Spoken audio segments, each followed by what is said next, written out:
પાછલા વિડિયોમાં આપણે વિદ્યુત સ્થિતિમાન વિશે ભણ્યા હતા. વિદ્યુત સ્થિતિમાન અને વિદ્યુત ક્ષેત્ર વિશે આપણે અત્યાર સુધી ભણ્યા છે. તો તેમાં આપણે શું જોયું છે કે જે વિદ્યુત સ્થિતિમાન છે તે V બરાબર દર્શાવીએ તો K Q છેદમાં R, અને આ રાશિ કેવી છે? અદિશ રાશિ છે. જ્યારે વિદ્યુત ક્ષેત્રની વાત કરીએ તો વિદ્યુત ક્ષેત્ર શું છે? K Q ના છેદમાં R સ્ક્વેર. તો તે કેવી રાશિ છે? સદિશ રાશિ છે. તો અહીંયા આપણે જ્યારે વિદ્યુત સ્થિતિમાનની વાત કરીશું તો ત્યારે શું થશે કે એ અદિશ રાશિ છે. તો હવે આપણે એનો સરવાળો કરવાનો હશે તો શું થશે કે એનો સરવાળો આપણે સામાન્ય સરવાળાની જેવી રીતે કરી શકીએ. સામાન્ય સરવાળા જો તો શું થશે કે માની લો કે આ કોઈ P બિંદુ છે. હવે P બિંદુ પર કોઈ અલગ અલગ વિદ્યુત ભારો છે, તેમનો સમૂહ છે. અહીંયા કોઈ Q1 વીજભાર છે, અહીંયા કોઈ Q2 વીજભાર છે, અહીંયા કોઈ Q3 વીજભાર છે. તો આ P બિંદુ પાસેનું પરિણામી વિદ્યુત સ્થિતિમાન આપણે શોધવું હોય તો અહીંયા Q1 થી અંતર R1, Q2 થી અંતર R2, Q3 થી અંતર R3 લઈએ.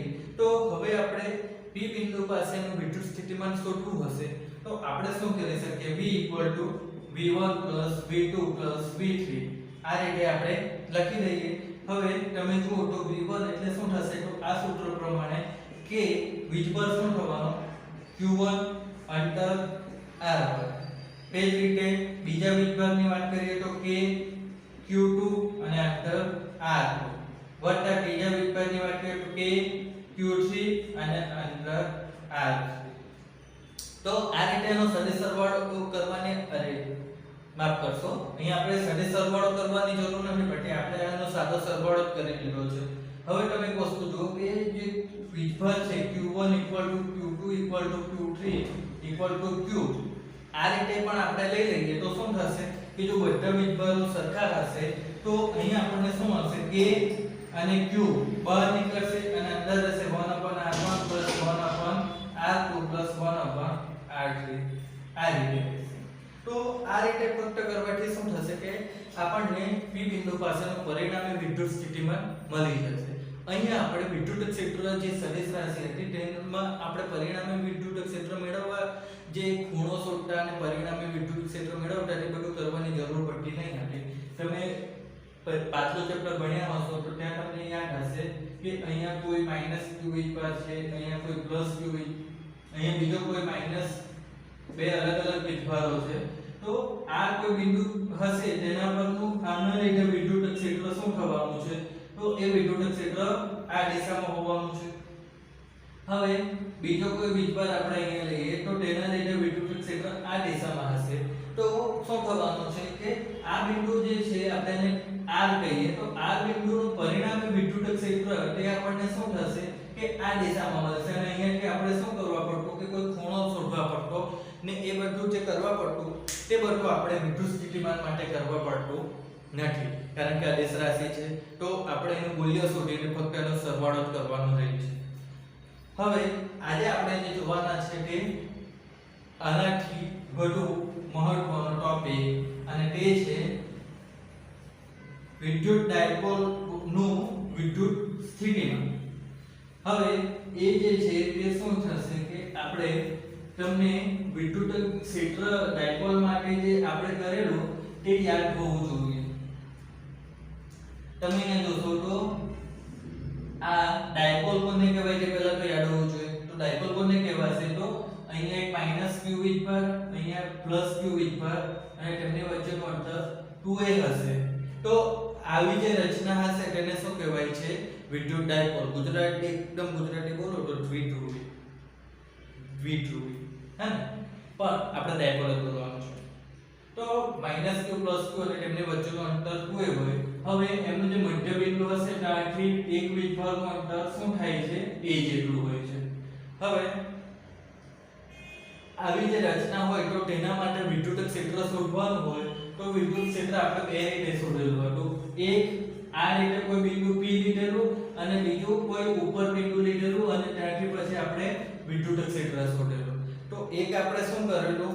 ડાયપોલની અક્ષ પર બિંદુ લીધેલું અને બીજું ડાયપોલને લંબ અક્ષ પરનું એક બિંદુ લીધેલું હતું. તો હવે આપણે અહીંયા જે વિદ્યુત સ્થિતિમાન શોધવાનું છે ડાયપોલ માટે, તો તેમાં પણ આપણે શું કરશું કે આ જે રીત છે તેને જ આપણે ફોલો કરવાની છે. તમે બુકમાં જોશો તો બુકમાં બહુ લાંબી રીત આપી છે અને તે લાંબી રીતમાં તમે તમે કરી શકો છો, પણ શું થશે કે બહુ ટફ છે, તો આપણે એને થોડું ઈઝી બનાવીએ છીએ. આપણે અહીંયા શું કરીશું કે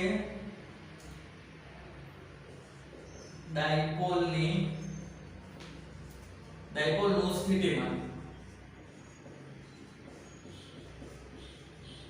તો આપણે એને શું કરીશું કે પહેલા અક્ષ પર શોધીશું અને પછી લંબ અક્ષ પર, લંબ બિંદુ પર.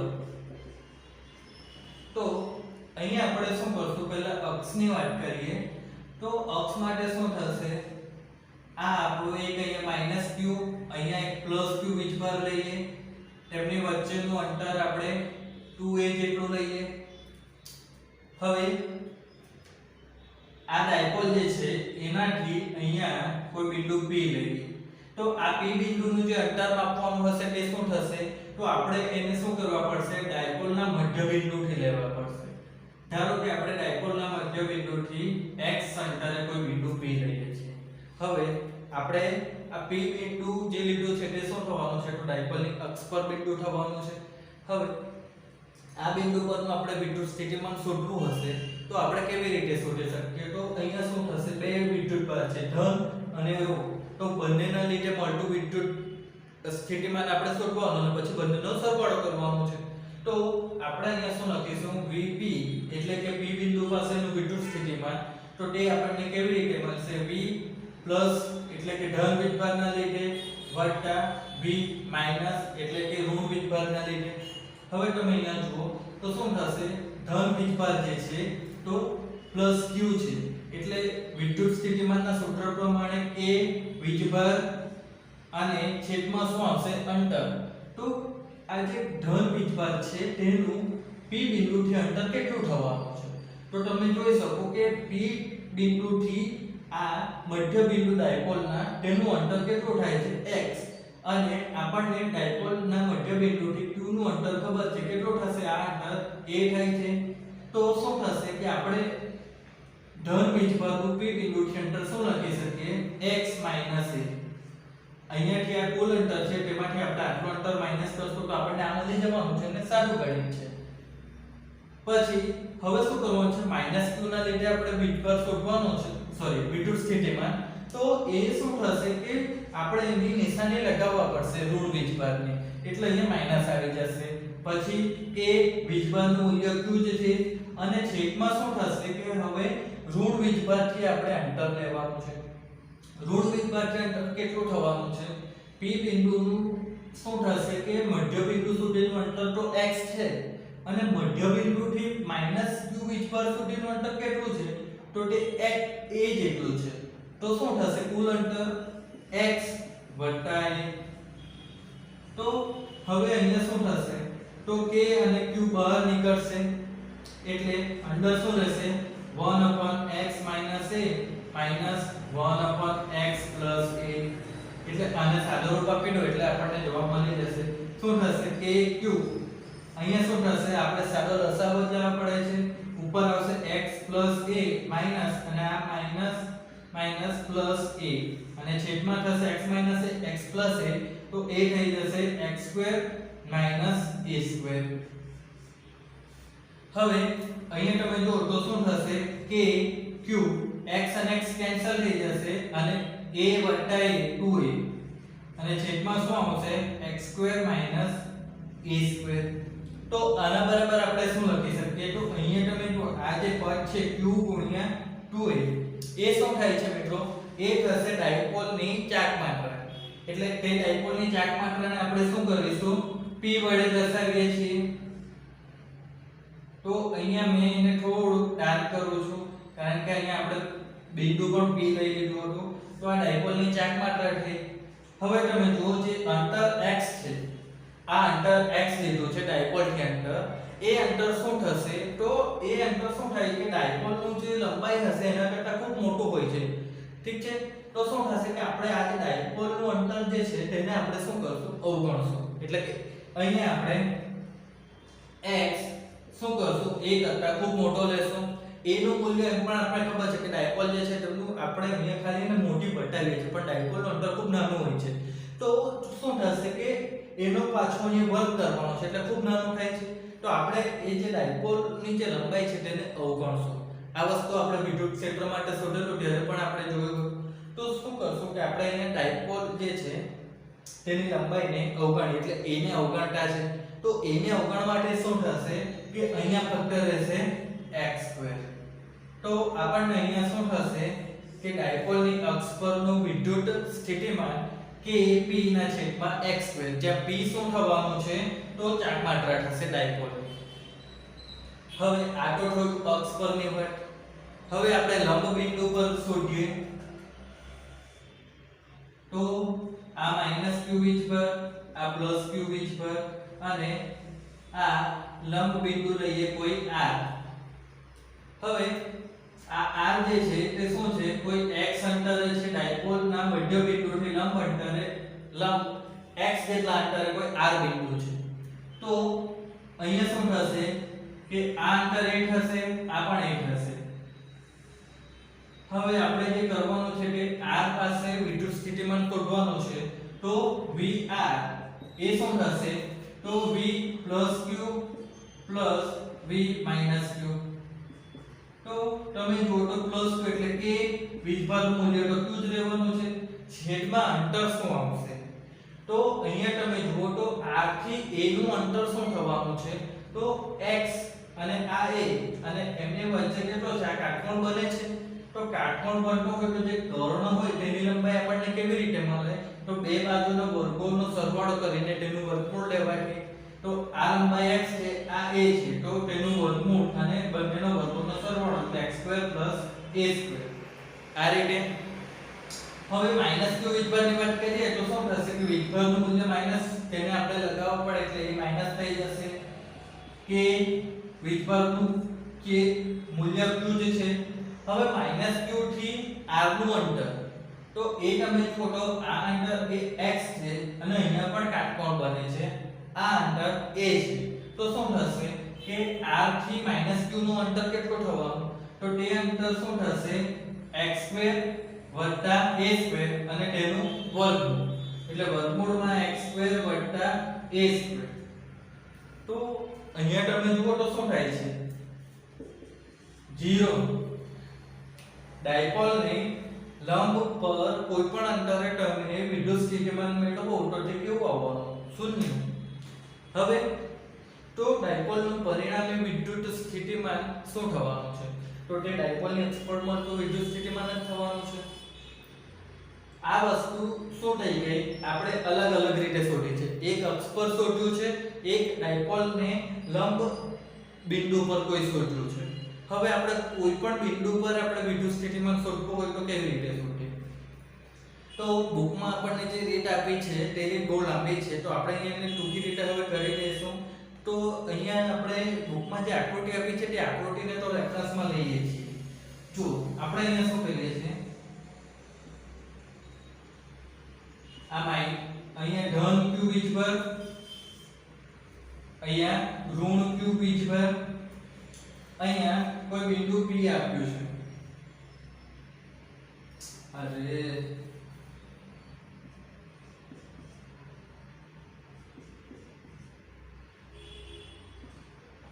અહીંયા કોઈ બિંદુ p આપ્યું છે. બુકની વાત કરીએ છીએ. હવે તમે જુઓ તો અહીંયા શું થવાનું છે કે ડાયપોલની ચાક માત્રા જે છે તે p હશે. એક વસ્તુ મિત્રો કન્ફ્યુઝ નહીં થતા, ડાયપોલની ચાક માત્રા જે હોય તેને પણ p વડે દર્શાવાય. અહીં બિંદુ છે તેને પણ p લઈ લીધું છે. આપણે કામ કરીએ છીએ અહીં બિંદુ જે છે તેને શું કરીએ છીએ s લઈ લઈએ છીએ એટલે કન્ફ્યુઝન નહીં થાય. આ ડાયપોલની ચાક માત્રા છે p. હવે અહીંયા તમે જુઓ તો શું થશે કે +q થી અંતર r1 -q થી અંતર r2 અને ડાયપોલના મધ્ય બિંદુ છે તો મધ્ય બિંદુથી એનું અંતર r લેવામાં આવ્યું છે. હવે અહીંયા તમે જુઓ તો ડાયપોલની ચાક માત્રાની દિશા શું થાય છે ઋણ વીજભારથી ધન વીજભાર તરફ. હવે તો આપણે અહીંયા શું કરવાનું છે કે ડાયપોલના મધ્ય મધ્ય બિંદુ પાસે કોઈ ખૂણો લઈએ થીટા, એ ખૂણો આપણે શું કરવાનો હોય છે, ડાયપોલની જે ચાક માત્રા હોય છે તેની દિશામાં જ લેવાનો હોય છે. એટલે આ તરફ છે તો આપણે અહીંયા ખૂણો લીધો છે. હવે આપણે અહીંયા શું કરીશું કે આ બિંદુ S છે તેના પરનું વિદ્યુત સ્થિતિમાન શોધવાનું છે. તો આપણે એના માટે શું કરીશું, તો આ જે અહીંયા ખૂણો થીટા બને છે તો આપણે એને શું કરીશું કે બે ભાગમાં વહેંચી દઈશું. અહીંયા ખૂણો થીટા બને છે તો આ જે એનો ઘટક બનવાનો ડાયપોલની ચાક માત્રાનો એ શું થશે, p cos થીટા થશે અને એને શું થશે, એક લંબ આવવાનો છે તો આ જે ઘટક થશે તે p sin થીટા થવાનો છે. અહીંયા આપણે શું કરવાના છે હવે કે આ બિંદુ પાસેનું વિદ્યુત સ્થિતિમાન શોધવાનું છે. તો ખૂણો આપેલો છે કે આ r1 શોધવાનું, r2 શોધવાનું, પછી r ઉપર જે q નું જે વિદ્યુત સ્થિતિમાન, પછી s થી -q નું સ્થિતિમાન એ બધું નથી કરવાનું. આપણે શું કરતા છે કે જે ડાયપોલની ચાક માત્રા આપેલી છે એ કોઈ થીટા ખૂણે છે તો આપણે એ થીટા ખૂણાના શું કરીએ છીએ, બે ઘટક લઈએ છીએ, એક સમાંતર ઘટક અને એક લંબ ઘટક. એટલે હવે શું થવાનું છે, તો એ જે સમાંતર ઘટક છે તેના પર આપણે શું કરશું, સમાંતર ઘટક એટલે અક્ષ પર આવવાનું છે, લંબ ઘટક એટલે આ રીતે થવાનું છે. તો આપણે શું કરશું કે અહીંયા આપણને બે ઘટક મળી ગયા છે એટલે હવે આપણે અહીંયા શું કરશું, તો આ જે S છે તેનું આપણે સ્થિતિમાન શોધવાનું છે. તો Vs, તો તે આપણે શું કરીશું, તો અક્ષ પરનું વિદ્યુત સ્થિતિમાન અક્ષ પરનું અને વિદ્યુત સ્થિતિમાન લંબ ઘટક, આ રીતે આપણે એનું ડાયપોલનું સ્થિતિમાન શોધી શકીએ. તો હવે શું થવાનું છે, S જે છે તો અહીંયા શું થાય છે, જુઓ કે આ થીટા ખૂણો બને છે તો આ જે ઘટક આવવાનો તે તો cos થીટા થશે અને આ જે ઘટક છે તે શું થવાનો, sin ઘટક એટલે કે એને લંબ, આ ઘટક છે એને લંબ ઘટક. તો અહીંયા થોડો એંગલ લઈ ગયો છે આ ખૂણો. તો અહીંયા તમે જુઓ તો શું થશે કે આપણે હવે અહીંયા શું કરીશું, તો અક્ષ પર આપણને જે વિદ્યુત સ્થિતિમાન મળતું હતું તે શું હતું, એક વસ્તુ સમજો કે અહીંયા S બિંદુ પરનું વિદ્યુત સ્થિતિમાન શોધવાનું છે તો એ શું થાય છે કે આ રીતે p cos થીટા ઘટક એને અક્ષ પર આવવાનું છે અને બીજું જે છે તે આ રીતે આપણે શું કર્યું છે, લંબ ઘટક લીધો છે. તો આ S બિંદુ આ જે ડાયપોલની ચાક માત્રાનો ઘટક થવાનો છે અને લંબ પર થવાનો છે. એટલે હવે આપણે શું કરવાનું છે કે અક્ષ પરનું વિદ્યુત સ્થિતિમાન માટેનું સૂત્ર મૂકીએ તો એ શું આવશે કે p આ ચાક માત્રા જે છે તે અને છેદમાં શું આવશે, તો અહીંયા x² એટલે અંતર હતું તો અહીંયા અંતર આપણે બુકમાં પર છે તે r આપેલું છે તો આપણે શું કરશું, અહીંયા r² લખીશું પ્લસ શું થશે, લંબ ઘટક જે છે એનું વિદ્યુત સ્થિતિમાન આપણને તો 0 જ મળતું છે તો લંબ ઘટક માટે 0 લખીએ તો આ રીતે કરવાથી ભૂલ થઈ જશે. અહીંયા તમે જુઓ તો જે આપણે ચાક માત્રા છે એ શું છે, સમાંતર ઘટક માટે ચાક માત્રા p નથી રહેતી, p cos થીટા થઈ જાય છે એટલે આપણે અહીંયા શું કરવા પડશે, p cos થીટા મૂકવા પડશે. હવે તમે જુઓ તો આપણને શું થવાનું છે, S બિંદુ પાસેનું વિદ્યુત સ્થિતિમાન કેટલું મળવાનું, તો k p cos થીટા ના છેદમાં r². તો આ જે વસ્તુ છે એને શું કર્યું છે કે તમને બુકમાં બહુ લાંબી રીતે કરીને બતાવ્યું છે પણ અહીંયા આપણને આ રીતે ડાયરેક્ટ શું થાય છે કે S બિંદુ પાસેનું વિદ્યુત સ્થિતિમાન મળી જાય છે. હવે તમે અહીંયા જુઓ તો શું કરો કે તમને સમાંતર ઘટક છે, આ અહીંયા સમાંતર ઘટક એટલે કે ડાયપોલની અક્ષ પરનું બિંદુ. તો અહીંયાથી આ શું થયું, કોઈ પણ તમારે મધ્યનું બિંદુ લીધું હોય તેના પરનું વિદ્યુત સ્થિતિમાન તમારે આ રીતે મળવાનું છે. તો શું થશે કે AP cos થીટા, તો જો ડાયપોલની અક્ષ પરનું હશે તો ત્યારે ખૂણો કેટલો બનશે, 0. તો અહીંયા તમે થીટા 0 મૂકો તો શું થશે કે cos થીટા ની જગ્યાએ cos 0 આવશે તો આપણને અહીંયા શું મળશે, Vs KP ના છેદમાં r² મળવાનું. cos 0 આવશે એટલે cos 0 ની કિંમત 1 થાય છે એટલે આપણને શું થશે, અહીંયા θ 0 મૂકીએ તો cos 0 cos 0 એટલે 1 એટલે શું રહેશે kp ના છેદમાં r સ્ક્વેર તો ઉપર ડાયપોલ ની ચાક માત્ર અને નીચે અંતરનો વર્ગ તો અહીંયા પણ એ જ હતું ડાયપોલ ની ચાક માત્ર અને નીચે અંતરનો વર્ગ હતો અહીંયા અંતર x લીધું હતો અહીંયા r લીધું છે તેમાં કન્ફ્યુઝ નહીં થતા એટલે kp ના છેદમાં r સ્ક્વેર હવે આપણે લંબ ઘટકની વાત કરીએ તો લંબ ઘટક માટે શું થાય છે કે θ બરાબર 90 થશે તો cos 90 કેટલા થાય છે 0 એટલે આપણને vs કેટલું મળવાનું અહીંયા kp cos 90 0 એટલે આખું ટર્મ 0 એટલે vs 0 મળી જાય તો આપણને આ kp cos θ ના છેદમાં r સ્ક્વેર એ સૂત્ર પરથી શું થશે કે કોઈપણ બિંદુ પાસેનું આપણે વિદ્યુત સ્થિતિમાન શોધી શકીએ તો અહીંયા આપણે શું કરવું છે જલ્દીથી આપણે એનું રિવિઝન કરી લઈએ કે આપણને એક ડાયપોલ આપેલી છે ડાયપોલ શું છે તો 2a જેટલું અંતર અને -2 અને +2 બે સરખા વિજભાર ધરાવતી જે રચના હોય કે જેમાં બેને વિજભાર 2a જેટલા અંતરે હોય તો એવી રચનાને શું કહેવાય છે કે ડાયપોલ કહેવાય છે હવે આ ડાયપોલ માટે આપણે વિદ્યુત સ્થિતિમાન શોધવાનું હતું તો આપણે શું કરવું છે પહેલા ડાયપોલની કોઈ અક્ષ પરનું બિંદુ લીધું p જે ડાયપોલના મધ્ય બિંદુથી x જેટલા અંતરે છે તો તેના પરનું વિદ્યુત સ્થિતિમાન આપણે શું કરીએ Vp ધન વિજભાર અને ઋણ વિજભારના લીધે મળતું વિદ્યુત ક્ષેત્રનો સરવાળો કર્યો અને તેને આ રીતે શું કર્યું કે સાદું રૂપ આપ્યું તો આપણને અહીં એક વસ્તુ આપણે ધારણા પણ લીધી છે કે આ જે અંતર છે તે અંતર ડાયપોલની લંબાઈ કરતાં ખૂબ મોટું છે તો આપણને અહીંયા શું મળ્યું કે p એટલે ડાયપોલની ચાક માત્રા છે અને છેદમાં x² એટલે કે અંતરનો વર્ગ આ રીતે આપણને અક્ષ પરનું વિદ્યુત ક્ષેત્ર મળ્યું પછી આપણે શું કર્યું છે કે ડાયપોલને લંબ બિંદુ પરનું આપણે કોઈ વિદ્યુત સ્થિતિમાન શોધવાનું ટ્રાય કર્યો તો r બિંદુ જે છે એ ડાયપોલના મધ્ય બિંદુથી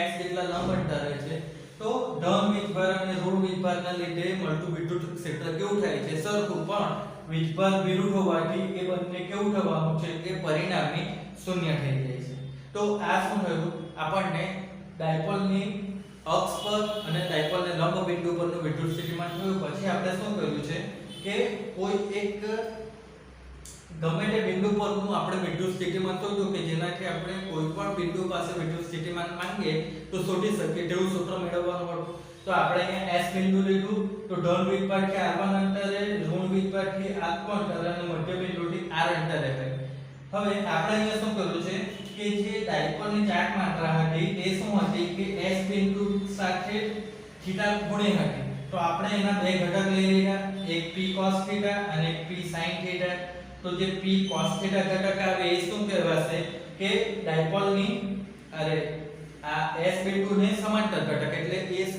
S બિંદુ જે છે તે શું થવાનું છે તો આ રીતે ડાયપોલની અક્ષ પર ગણવાનું છે બીજો ઘટક લંબ ઘટક p sin θ થયું તો એ sin θ ઘટક જે છે તે શું થવાનું છે કે S બિંદુ એના માટે લંબ ઘટક બનવાનું છે તો હવે આપણે S બિંદુનું વિદ્યુત સ્થિતિમાન શોધવાનું હોય તો આપણે શું કરી શકીએ કે કુલ વિદ્યુત સ્થિતિમાન તો અક્ષ પરનું વિદ્યુત સ્થિતિમાન અને લંબ ઘટકનું વિદ્યુત સ્થિતિમાનનો સરવાળો કરી દઈએ તો અક્ષ પરનું વિદ્યુત સ્થિતિમાન શું થવાનું છે કે p અને cos θ આવશે કારણ કે અહીંયા ડાયપોલ ચાક માત્ર હવે p cos θ થઈ ગઈ છે અને છેદમાં અંતરનો વર્ગ વત્તા લંબ ઘટક માટે તો શૂન્ય થાય છે ગમે તે ઘટક આવવાનો તો શૂન્ય જ થવાનું એટલે આપણને પરિણામી S બિંદુ પાસેનું વિદ્યુત સ્થિતિમાન શું મળવાનું કે p cos θ ના છેદમાં r એટલે કે અંતરનો વર્ગ છે હવે એમાં આપણે શું કરીએ કે θ 0 મૂકીએ તો શું થશે cos 0 થવાનું તો cos 0 એટલે 1 એટલે kp ના છેદમાં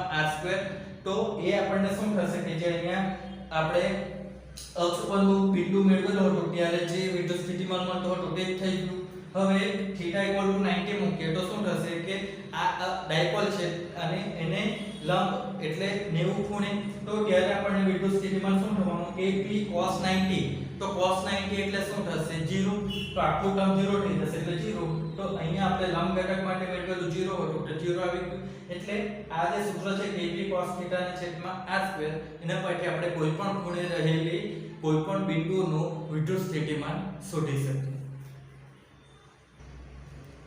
હવે જો મિત્રો અહીંયા ઉદાહરણ 2.2 છે એમાં શું કીધું છે કે આપણને બે વીજભાર આપેલા છે એક ધન વીજભાર છે 3 × 10⁻⁸ એક ઋણ વીજભાર છે -2 × 10⁻⁸ તેમની વચ્ચેનું અંતર આપેલું છે 15 સેન્ટીમીટર તો અહીંયા આપણને ડાયપોલ આપેલી છે એવું નથી કહેવાનું બંનેના વીજભાર અલગ છે પણ આપણને અહીં શું કરવાનું છે કે આ બે વીજભાર આપેલા છે તો એમની જે અક્ષ છે એના પર કયા બિંદુ પાસે વિદ્યુત સ્થિતિમાન V0 થશે તો V0 થશે મતલબ આપણે અહીંયા શું કરવાનું છે કે 3 જે ધન વીજભાર છે અને -2 ઋણ વીજભાર છે તો એ બંનેના વિદ્યુત સ્થિતિમાનનો આપણે શું કરવાનું છે સરવાળો કરવાનો અને જવાબ 0 આવતો હોય તેવું આપણે શોધવાનું છે તો એક વસ્તુ અહીંયા તમારે સમજવાની છે કે ધન વીજભાર છે અને એનું મૂલ્ય મોટું છે તો શું થશે કે અહીંયા ઋણ વીજભાર છે તો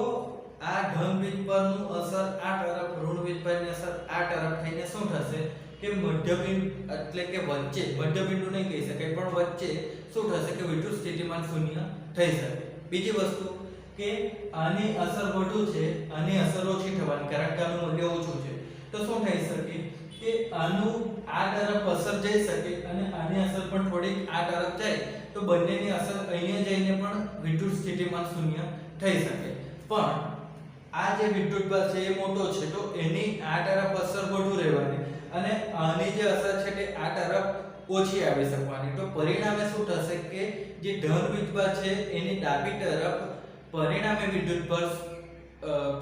વિદ્યુત સ્થિતિમાન શૂન્ય નહીં થશે બરાબર અત્યાર સુધી વિદ્યુત સ્થિતિમાનની વાત કરતા હતા મિત્રો તો વિદ્યુતભાર બોલાઈ ગયો તો સમજી જજો વિદ્યુત સ્થિતિમાન છે એટલે અહીંયા તમે એક વસ્તુ સમજો કે જો આપણને બે અલગ અલગ વિદ્યુતભાર આપેલા છે તો તેના લીધે પરિણામે વિદ્યુત સ્થિતિમાન આપણે શોધવાનું છે તો તે શું થઈ શકે વચ્ચે હોઈ શકે કે તો શું થશે કે નાના વીજભારની એક તરફ હોઈ શકે મોટા વીજભારની આ તરફ નથી થવાનું કારણ કે સમજો ને કે આ જે વિદ્યુત સ્થિતિમાન છે અરે આ વિદ્યુતભારના લીધે વિદ્યુત સ્થિતિમાન અને આ વિદ્યુતભારના લીધે વિદ્યુત સ્થિતિમાન એકબીજાની અસર વચ્ચેના ભાગે ઓછી કરી શકે અથવા આનું વિદ્યુત સ્થિતિમાન ઓછું હોય અને આનું વિદ્યુત સ્થિતિમાન વધુ હોય તો એની આ તરફ જઈને શું કરી શકે કે વિદ્યુત સ્થિતિમાનની અસર ઓછી શૂન્ય કરી શકે પણ આનું વિદ્યુત સ્થિતિમાન ઓછું છે આનું વિદ્યુત સ્થિતિમાન વધુ છે તો આ તરફના ભાગમાં જઈને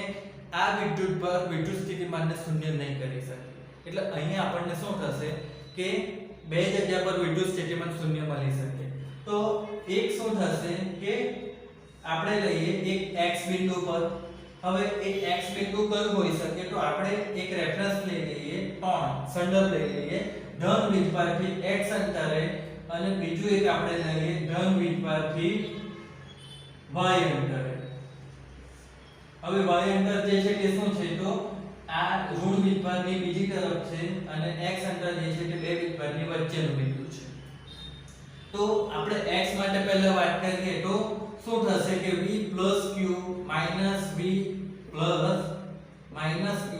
q 0 ધન વીજભાર અને ઋણ વીજભારના લીધે મળતું વિદ્યુત સ્થિતિમાન શૂન્ય લઈએ છીએ હવે ધન વીજભારની વાત કરીએ તો તેના માટે શું આવશે વિદ્યુત સ્થિતિમાનનું સૂત્ર કે q એટલે વીજભાર થવાનું હોય છે v k q ના છેદમાં r આવે ને તો q એટલે વીજભાર છે તો શું થવાનું છે 3 ગુણ્યા 10 નો -8 અને છેદમાં અંતર તો આપણે અહીંયા શું કરતા છે કે ક્યાં વિદ્યુત સ્થિતિમાન શૂન્ય થાય તે લેતા છે તો તે શું આપણે લેતા છે અંતર r છે સોરી x છે તો છેદમાં આવશે x હવે અહીંયા શું કરતા છે બીજો વીજભાર માઈનસ છે તો હવે અહીંયા માઈનસ થઈ જશે અને કે બીજા વીજભારનું મૂલ્ય છે 2 * 10⁻⁻8 અને છેદમાં શું થશે અંતર આવવાનું હવે એ અંતર કયું આવવાનું તો અહીંયા મિત્રો જોશો તો આ અંતર શું છે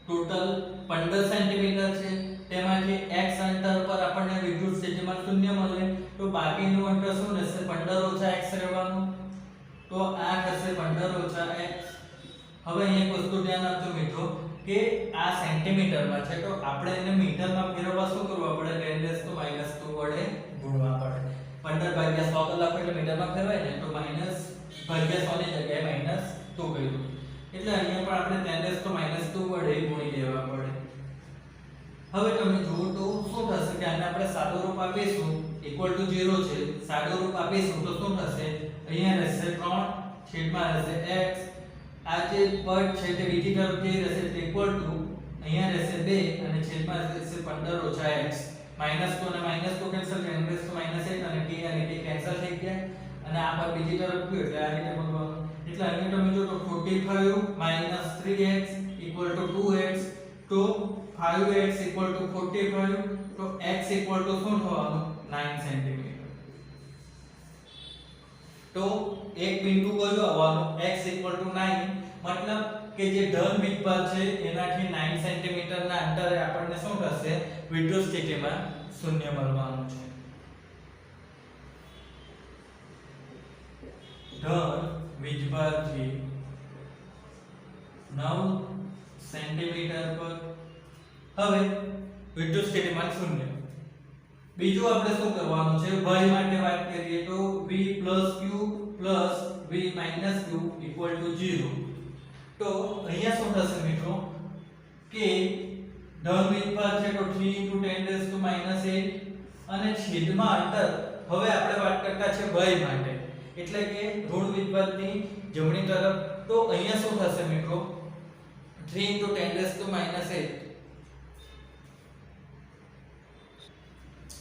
અને અંતર આવશે y માઈનસ ફરી પાછું કારણ કે ઋણ વિભાગ છે તો k ઋણ વિભાગનું મૂલ્ય -2 × 10⁻⁸ અને હવે અંતર શું થવાનું છે તો મિત્રો અંતર તમે જોશો તો આ જે y બિંદુ છે અહીંયા, તો y થી અહીંયા સુધીનું અંતર તે આપણે શું કરશું આખું y માંથી 15 સેન્ટીમીટર જેટલું આપણે માઈનસ કરવા પડશે. તો અહીંયા શું થશે y -15. હવે એક વસ્તુ બીજું જુઓ કે આ જે અંતર છે તેને આપણે શું કરવાનું છે 10⁻² વડે અહીંયા લખવા પડે કારણ કે એ શું થશે મીટરમાં ફેરવાશે. તો હવે તમે અહીંયા જુઓ તો શું થશે કે આપણે y શોધવાનું થશે. તો અહીંયાથી 10⁻², 10⁻⁸ અને k અહીંયા જેવો તો કેન્સલ. પણ હવે શું આવશે 3/y = 2/y - 15. આ રીતે આવવાનું છે. તો અહીંયા તમે જુઓ તો આપણને શું મળશે 3y - 45 = 2y. so y = 45 centimetre. તો આ મિત્રો શું થવાનું છે કે y = 45 એટલે ધન વિભાગથી એક આપણને મળ્યું 9 સેન્ટીમીટર અને બીજું મળશે 45 સેન્ટીમીટર. તો આ બે બિંદુઓ પર આપણને વિદ્યુત સ્થિતિમાન શૂન્ય મળવાનું છે.